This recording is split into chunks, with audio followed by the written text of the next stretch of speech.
Door ఏంటి lock చేసింది? Madam గారు ఒక అతనితో రూమ్ లో మీటింగ్ లో ఉన్నారు. వాళ్ళు బయటకు వచ్చేంత వరకు మేము వెయిట్ చేయాల్సిందే.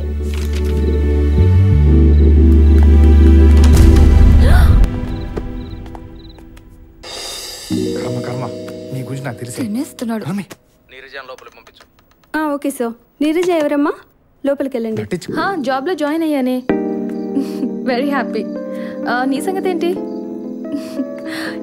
కొంచెం కష్టమే అనుకో, మనమే అడ్జస్ట్ అవ్వాలి. ఎంత చెప్పినా నువ్వు అర్థం చేసుకోవేంటి? నేను చెప్పేది విను బంగారం, నా మాట విను. ఇంకేం మాట్లాడుకో. నేను చెప్పేది విను బంగారం. నేను ప్రెగ్నెంట్ అని చెప్పాను కదా. కానీ ఇంత ఇమిడియట్ గా మా వాళ్ళు నేను ఒప్పించలేను. నన్ను పెళ్లి చేసుకోవడానికి మీ వాళ్ళు ఒప్పుకోపోవడానికి ఏంటి సంబంధం? అది కాదు బంగారం, నేను ఎవరైనా మంచి డాక్టర్ దగ్గరికి తీసుకెళ్ళి నేను అబార్షన్ చేయిస్తాను. నా మాట విను. ఇప్పుడు 6 నెలరా వెధవ. అయితే పర్వాలేదు. అక్క అక్క అక్క ఆగు. కింద అతనితో ఏంటి డిస్కషన్?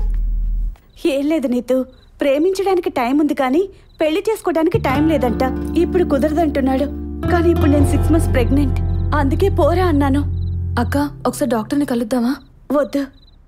గతంలో 2 సార్లు అబార్షన్ చేయించుకున్నాను. మళ్ళీ అబార్షన్ అంటే భయం వేస్తుంది. రాత్రంతా బాధపడుతున్న అక్షితను చూశాను. మా డాక్టర్ ఆంటీ దగ్గర సజెషన్ తీసుకుందామని చెప్పి తనని బలవంతంగా హాస్పిటల్కి తీసుకెళ్లాను. అక్కడ ఆంటీ మాటలు విని షాక్ అయ్యాను. ఆ అమ్మాయికి ఇదివరకే అబార్షన్ అయింది, మళ్ళీ అబార్షనా? ఈ రోజుల్లో అమ్మాయిలకు మరీ ఫ్యాషన్ అయిపోయింది. పెళ్ళైన వాళ్ళు మా దగ్గరకు వచ్చి పండంటి పిల్లల్ని కనేలాగా ట్రీట్మెంట్ ఇమ్మంటారు. కానీ ఈ రోజుల్లో కొంతమంది అమ్మాయిలు పెళ్లి కాకుండానే ప్రెగ్నెన్సీ అని పిల్లల్ని చంపేయండి అంటున్నారు. It's too bad. మరి ఇప్పుడు తన పరిస్థితి ఏంటి? నువ్వు అనవసరంగా టెన్షన్ పడుతున్నావు. నీ ఫ్రెండ్కి ఇది అలవాటే. అబార్షన్ జరిగిన 6వ రోజే అన్నీ మర్చిపోతుంది. తనకి ఈ పరిస్థితిలో అబార్షన్ చేస్తే తల్లి పిల్ల ఇద్దరు చనిపోతారు. వేరే ఛాన్స్ లేదా ఆంటీ?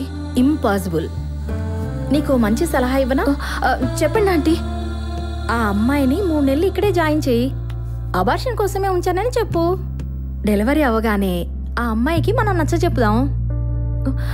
తనకి ఇంకా పెళ్లి కాలేదా ఆంటీ? నాకు తెలుసు. ఇదివరకు ఇదే హాస్పిటల్కి ఒక అతన్ని హస్బెండ్ అని తీసుకొచ్చి అబార్షన్ చేయించుకుంది. ప్రేమ ప్రేమ అని చెప్పి ప్రతి ఒక్కరిని నమ్మడం అన్నీ అయిపోయిన తర్వాత అమ్మా నాన్నలకు తెలియకుండా హాస్పిటల్ బెడ్ మీదే అనాథల్లాగా అన్నీ పోగొట్టుకుని బతకడం. మనం చేసేది మంచి పనేనమ్మా, ఆలోచించు. నేను ఆంటీ ఒక డెసిషన్ తీసుకుని అక్షతకు అబద్ధం చెప్పి హాస్పిటల్లో జాయిన్ చేశాను. 3 నెలల తర్వాత అక్షతకు డెలివరీ అయింది. నీతూ, మీ ఫ్రెండ్కి పాప పుట్టింది. 1 వీక్ నుంచి తీసుకెళ్ళు. సరే ఆంటీ. ఏం టెన్షన్ పెట్టుకోకు, ఓకే? Thank you. హాయ్ బంగారం. అక్షిత, అమ్మే తల్లి ఎక్కడుంది? అక్షిత, నా ఫ్యామిలీ ఆకలి తీర్చాలన్నా, నేను పెళ్లి చేసుకోవాలన్నా నేను అమ్మను కాకూడదు. నువ్వు అబార్షన్ చేస్తానని మోసం చేశావు. నేను కూడా నా కడుపులో భారాన్ని దూరం చేసుకోవాలని వెయిట్ చేశాను. ఇక నా దారి నాది.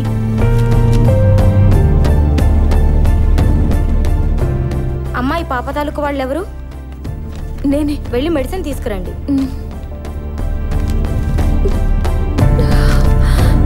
అక్షిత,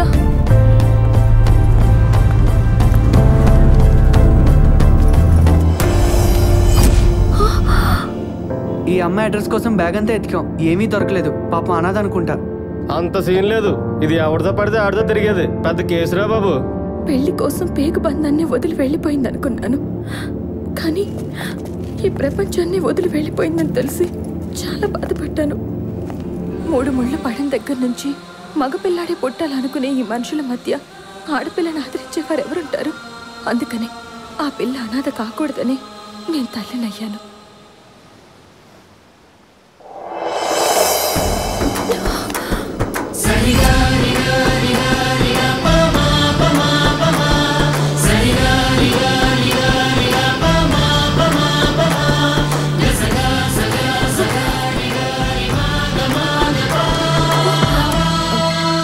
నాన్నగారు. అమ్మా నీతు. నాన్నగారు చెప్పండి. నువ్వు ఓకే చేసిన సంబంధమే కన్ఫర్మ్ చేశాను రా. ఎల్లుండే తాంబూలాలు.